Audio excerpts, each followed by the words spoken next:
Good morning, everybody, and welcome to what is, for us, the final day of BlackHat 2024. And we are Cyber Risk TV, continuing to bring you executive interviews and more, live from the Four Seasons Hotel in Las Vegas. And hope you're all having a great week. It's been a great week for networking, for me anyway. And I know for you, this is Paul Wagenseil, by the way.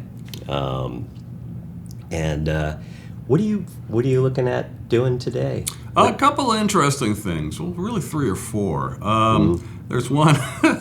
There's this guy named Michael Barguli, who's an Israeli researcher, and he has just found ways to do horrible things with Microsoft Copilot. It's really fun. He's basically going to show you how to use it, like in red teaming or just attacking, and how it'll help you get into networks, phish people, scour for data, so on and so forth. I like things being repurposed for evil. Every journalist likes to write about that. As long as we're balancing it, of course. Yeah, of course. Well, with what security there will always be lessons learned and mitigation. Yes. That's always going to be in the piece. That's actually one thing where BlackHat has changed for me.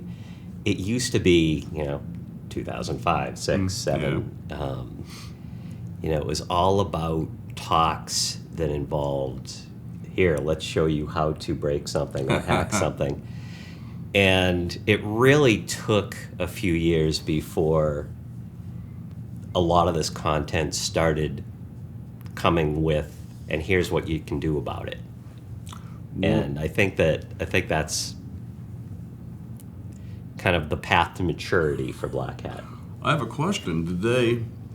Were they disclosing unpatched vulnerabilities back then? I mean, there were so many. Yeah, I'm sure a few got through. Yeah, I remember that, and this is 2007, so my memory's a little foggy, but somebody was demonstrating how to break Cisco, and that ruffled some feathers. Cisco moved in to try to stop it. I remember that. I remember reading about that. And their approach at the time was a little ham-handed, but I also understood it though. But what I can't remember is, because there's the code. Yeah. It's if there isn't a fix available, should you be putting it out there? Yeah. And I would argue no.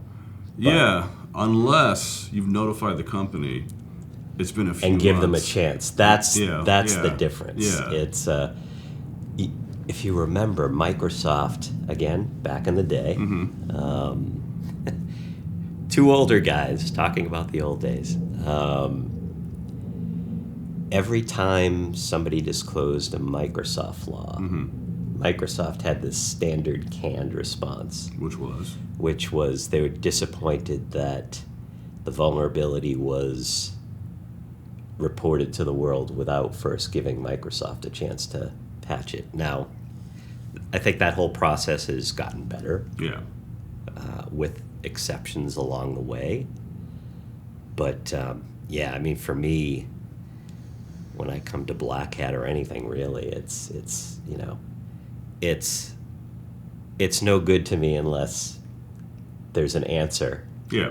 Something to do about it. And if that's apply a patch that's available, which remains a problem because some of the biggest attacks, it's usually Microsoft had a patch available. Yeah. And too many companies hadn't applied it.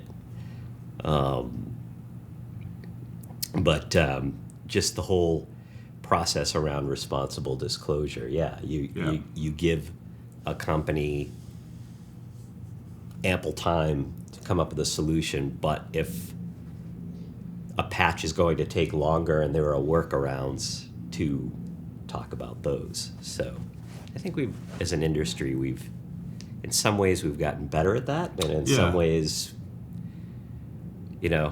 we backslide along the way. I think both sides have gotten better at that. Companies have become more receptive to private disclosure. The days of when they would accuse you of trying to extort them and hack into them have largely passed. I know it still happens sometimes, but they are more receptive to people coming to them and saying, here's what's happening. Even if they want money or they don't want any money, they try to move swiftly to address it and mitigate it and fix it.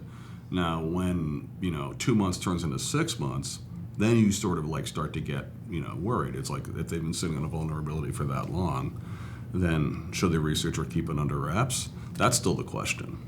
And if it's being actively exploited, there's no question. You really have to reveal it then. Mm-hmm. But those dilemmas, which were more common, even 5 or 6 years ago, you see them less often these days, which is a good thing. Yeah. So other talks today that are on your radar. There's a guy who's going to be trying to phishing Windows Hello for Business, which should also be fun, because it's a really pretty good, pretty safe authentication method. But I guess he's found some ways to get into it, which is going to be interesting to see. There's another guy trying to figure out how to thwart deepfakes, which is a common thread throughout the identity industry right now. A very important one, because with the growth of remote work, people are signing on and getting jobs without having even met each other.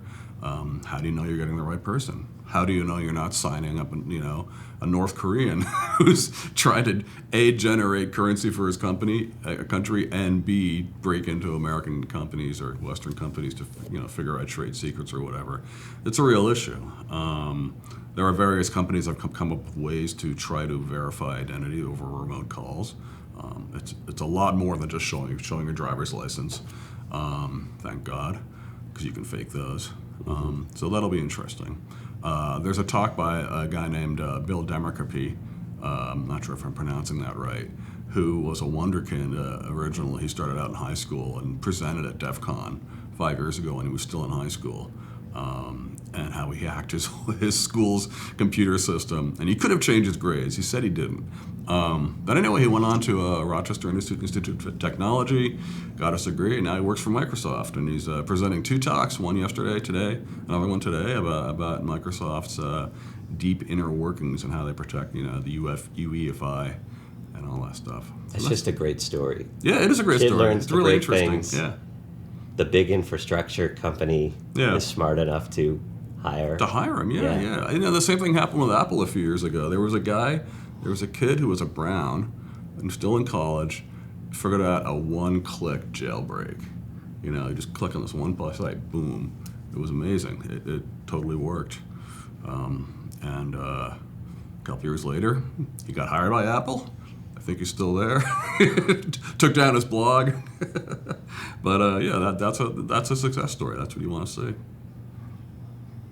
Well, I look forward to hearing about them later. Yeah, so, and you will. For me, it's just, more talking to different security vendors in the expo hall about what they are working on. And here, back at the ranch, we'll continue to have executive interviews throughout the day, conducted by Mandy Logan and Jeff Mann, 2 of our Security Weekly hosts. And I think you're going to find a lot of great, useful stuff as the day goes on. So if you want to keep along with our coverage, you can do so via securityweekly.com/BlackHat. You can also do so by visiting the SC Media homepage, where to the right at the top, we have a box that is for live coverage coming from here, and that'll take you to everything that we're reporting on. So hope you find that valuable. We will be back shortly with the start of the interviews, and have a great day.